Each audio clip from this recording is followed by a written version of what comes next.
خب درود به هموطنای خوب و فقط هم هموطنای خوب. هموطنای غیر خوب ما باهاشون اینجا کاری نداریم. تو این ویدیو میخوام 10 تا از بایدها و نبایدهایی که در کانادا خیلی مهمه رو بهتون بگم. بدون وقت تلف کردن بریم سر اصل مطلب. شماره 1: به محض رسیدن به کانادا شروع کنید به اعتبار ساختن. حساب بانکی باز کنید، درخواست کارت اعتباری کنید و شروع کنید باهاش کار کردن. اینکه چجوری اعتبار بانکیتون رو خوب کنید، امتیازتون رو ببرید بالا، رو توی ویدیوی دیگه قشنگ براتون توضیح میدم که چیکار باید بکنید و چیکارا نباید بکنید. موضوع شماره 2: کاری که نباید انجام بدین تخلف در رانندگیه. خیلی کارت گواهینامه تو کانادا ارزشمنده. سابقتون رو هیچ وقت خراب نکنین. یه موقعی ممکنه در آینده بخواین کارتون عوض کنین، وارد یه کاری مثل پلیس بشین، پلیس فدرال، آتش نشانی، ارتش. سابقه رانندگیتون رو چک میکنن، اولین چیزی که چک میکنن. بعد شما اگه خلاف کرده باشین، حتی از روز اولی که اومدین توی کانادا، توی خود دفتر پلیس همه رو در میاره. ممکنه توی سابقه بیمتون فقط 3 سال بمونه، ولی پلیس خودش اینا رو همه رو میدونه. اون مقامات دولتی یک کلیک توی کامپیوتر میکنه، همه خلافاتون از 100 سال گذشته رو میاره روی صفحه کامپیوتر. بعد همون کار دستتون میده. همون ممکنه باعث بشه که اون کار رو نگیرین دیگه، چون بعضی هستن که سابقهشون تمیزه، خب اونا رو به شما ترجیح میدن. پس این نکته رو یادتون نره. مثلا اگه یه وقتی مشروب خورده بودین، هیچ وقت پشت فرمون نشینین. ممکنه 10 بار 20 بار قصر در برین، یه بار فقط بگیرنتون خیلی جرم سنگینیه. یا خلافای دیگه، حالا سرعت رفتن، توی این علامتای استاپ ساین وای نسادن یا کم وایسادن، همه اینا توی سابقتون میمونه. حیف خرابش نکنین. نکته بعدی که خیلی خیلی باید حواستون جمع باشه، رفتار با خانم هاست. اصلا اینجا سیستمش با خاورمیانه و ایران و جاهای دیگه فرق میکنه. خیلی باید مواظب باشین. بچه‌هایی که هنوز توی فکرشون هست مثل ایران مثلا برن مخ بزنن و اینجور چیزا رو فراموش کنین کاملا. توی خیابون نزدیک شدن به یه خانم یا شروع کردن به صحبت کردن اینا، ممکنه یه موارد استثنایی جواب بده، ولی 90% ممکنه جواب نده، طرف شاکی بشه، به پلیس زنگ بزنه، خلاصه کلن اوضاعتون خراب میشه، میره تو سابقتون، دستگیر میشین، خیلی بد میشه براتون. عرض کنم خدمتتون که حتی توی محیط کارتون مواظب باشین که اصلا صحبت مخ زدن و اینا رو فراموش کنین. اگه یک دختری از شما خوشش بیاد، خودش میاد طرفتون. بعدش هم حتی اگه طرف خودش هم اومد، بعد یه مدتی با هم رفیق هم شدین، وارد رابطه هم شدین، بازم باید خیلی حواستون جمع باشه، چون هر لحظه ممکنه این اتفاق بیفته. طرف یه زنگ بزنه به پلیس، مثلا یه دلخوری خیلی کوچیکی هم داشته باشه، پلیس سریع کت بسته میاد میبرتتون. حالا شما تا بیای ثابت کنی بیگناه یا خبری نیست و هیچ اتفاقی نیفتاده، یه چند وقتی تو زندان میگذرونین، تو سابقتون هم میره، کلا اصلا کنفیکن میشین. اینجوری بهتون بگم. حتی اونایی که زن و شوهرن خیلی باید حواسشون جمع باشه. قانون کانادا اینجوریه، طرفدار خانماست. رحم و مروت هم سرشون نمیشه به هیچ وجه. نکته بعدی رفتار با بچه هاست.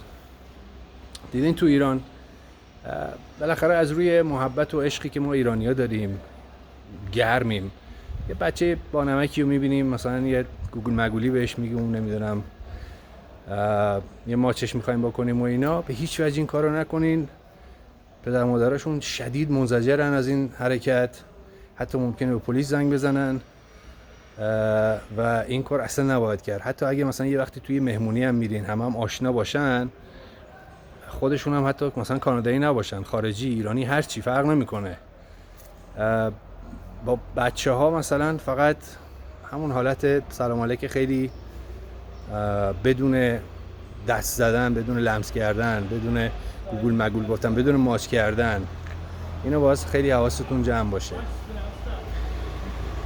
موضوع بعدی اینه که در اماکن عمومی، پارک‌ها و هیچ جای دیگری شما نمیتونید مشروب بخورید. اینا خیلی حواستون باشه. حالا صحبت یه جایی رو نمی کنم که مخصوصا برای این کار ساخته شده، اون خب سیستمش فرق میکنه، ولی مثلا حتی توی پارک هم که برین، کنار دریاچه، اینور اونور، هر جا مشروب به هیچ وجه نمیتونین بخورین. خیلی‌ها که این کارو میکنن قایمش میکنن، لای روزنامه میپیچن، خلاصه توی بطری‌های نوشابه دزدکی این کارو میکنن. یه وقتی اگه پلیس ببینه جریمه میکنه، بعد مدل هم جریمه میکنه. مورد بعدی، وقتی میرسین کانادا تا یه مدتی خریدای غیر واجب رو انجام ندین. پولتون رو خرج نکنین از اون همون اول. سعی کنید فقط چیزایی که خیلی لازمه و احتیاج مبرم بهش دارین رو بخرین. مثلا مبلمانای گرون قیمت یا فرشای گرون یا هر چیزی که فکر میکنین احتیاج مبرم بهش ندارین و به هیچ وجه نخرین. حتی اگه یه چیزی رو میتونین قسطی بخرین، نخرین. این کارو از اول نکنین، خودتون رو گرفتار قسط و وام و این حرفا نکنین. اجازه بدید که جا بیافتین تو مملکت، کارتون مشخص بشه، جاتون، شهرتون، همه چی مشخص بشه، بعد با خیال راحت برین خرید کنین هر چیزی که دوست دارین. یه موقعی مثلا خرید میکنین، بعد چند وقت میفهمین که با اون شهر به در شما نمیخوره، میخواین برین یه شهر دیگه، هزینه حمل و نقل این اسباب اساسیه خیلی گرونه. اون موقع فکر میکنین که خب من وسایلمو میفروشم میرم اونجا دوباره میخرم، ولی باز میخرن ازتون وسایلو، واقعا مفت. فکر کن مثلا چند هزار دلارتون همینجوری میپره. بعد الان ممکنه بگین خب حالا دیگه به هر حال پیش میاد، خیالی نیست، ولی نه، اون موقع ضربه روحی بهتون میزنه. جیبتون هم خالی شده، یه مدتی ممکنه کار نکرده باشین، بهتون خیلی فشار میاد. پس حواستون باشه از اول کار خودتون رو گرفتار نکنین. مورد بعدی، به محض رسیدن به کانادا شروع کنین به کار کردن. هر جور شده، حتی شده یه کار نیمه وقت پیدا کنین، یه جایی کار جنرال، شروع به کار کنین. منتظر نباشین که یه کار تخصصی یا مورد علاقتون مثلا گیر بیاد بعد برین سر کار، توی این مدت هم از جیب بخورین. حتما شروع به کار کنین. خیلی خاصیت‌ها داره، مزیت‌ها داره. میرین سر کار، با محیط کار کانادایی آشنا میشین، با همکارات، روابط محیط کاری با همکارا، با سوپروایزر اصلا یعنی چی، مدیریت یعنی چی. بعد که بهتون حقوق میدن، ببینید که این مسئله به چه شکله، چقدر مالیات کم شده، چقدر کسریه دیگه ازش توی اون چکتون هست. و همه اینا آشنا میشین، یه لپ مطلب میاد دستتون که کانادا اصلا یعنی چی، چجوریه این سیستم. بعدش هم روحیتون خیلی خوب میشه. اگه تو خونه بشینین خیلی افسرده و کسل میشین، بعد یه مدتی دیگه اصلا دلتون نمیخواد برین سر کار. ولی از همون اول که شروع کنین روحیتون خیلی خوب میشه. نکته بعدی، بعضیا هستن که خیلی حواستون باشه، از هموطنا یا غیر هموطنا، اینا دلالن، کارشون کمیسیون گرفتنه به روش‌های مختلف. میان بهت میگن آقا من یه وام برات میگیرم، یا مثلا این کارت اعتباری تو مصرف کن، هر چی دوست داری بخر و فلان، اینا مجبور نیستی پولشو پس بدی، یا برات وام میگیرم بعد اعلام ورشکستگی کن و اینجور صحبت‌ها. کلاً از هر کی شنیدین دو پای دیگه هم قرض کنین فرار کنین. به هیچ وجه این کارو نکنین، اعتبار بانکیتون رو خراب نکنین. زندگی در کانادا یعنی اعتبار بانکی. از دستش بدین، باید کانادا رو ببوسین بذارین کنار. اینجوری بهتون بگم خیالتون رو راحت کنم. پس حواستون به دلالا و آدمای شالاتان و حقه باز باشه. عرض کنم که مورد بعدی اینه که شراکت نکنین. نه مثلا بخواین یه بیزینسی بزنین، تجارتی رو شروع کنین، با هیچ کی شراکت نکنین، به ضررتون تموم میشه. بعد یه مطلب دیگه، پول به کسی قرض ندین، پول به دوستاتون هم قرض ندین. این پول دیگه هاپولی میشه میره. هیچ قانونی در کانادا از شما حمایت نمیکنه اگه پولتون رو داده باشین دست کسی. مثل ایران نیست که مثلا یه چک ازش داشته باشین، اون چک رو ببرین بذارین به اجرا و نمیدونم طرفو بیان ببرن زندان. از این خبرها به هیچ وجه نیست توی کانادا. پس حواستون پولتون باشه. یه چیز دیگه هم هست، وسیله نقلیه‌تون هم دست هیچکی ندین. این داستان بیمه توی کانادا خیلی پیچیده است. یه مشکلی اگه پیش بیاد، طرف ماشینتون رو برداره یا موتورتون رو برداره ببره، یه تصادف باش بکنه، دیگه واویلا میشه. بیمه میاد تحقیق میکنه چرا دست این بوده، طرف اصلا بیمه داشته، شما آیا به شرکت بیمه زنگ زدین قبلش، اعلام کردین یه همچی چیزی رو. خلاصه حسابی براتون داستان میشه و ضربه روحی خیلی شدیدی بهتون وارد میشه. پس این کار رو به هیچ وجه نکنین. بریم سراغ مطلب آخر.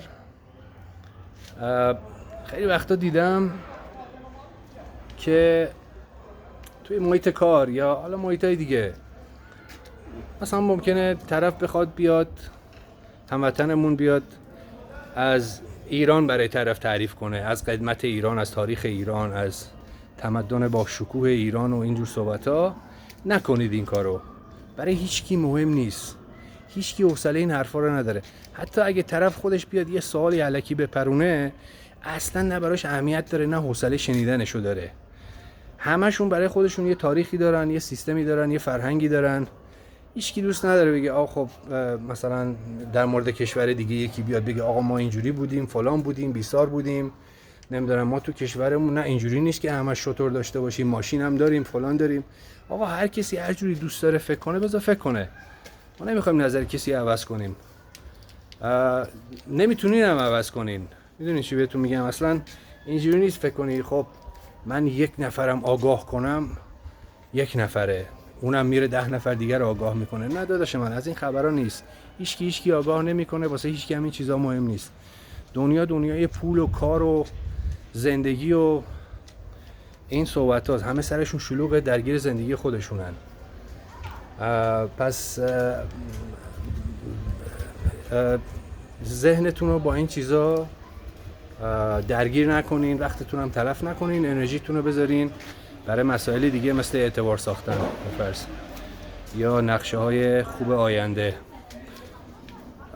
در ویدیوهای بعدی من خیلی مطالب دیگر رو هم که تجربه 23 سال خودم بوده توی کانادا به اشتراک میذارم باهاتون. امیدوارم که خوشتون بیاد و اگه خوشتون اومد، به درتون خورد، یه نمم باش حال کردین، خلاصه یه لایکی بکنین و یه سابسکرایب هم بکنین که ما هم انرژی بگیریم. دمتون گرم. فعلا خداحافظ.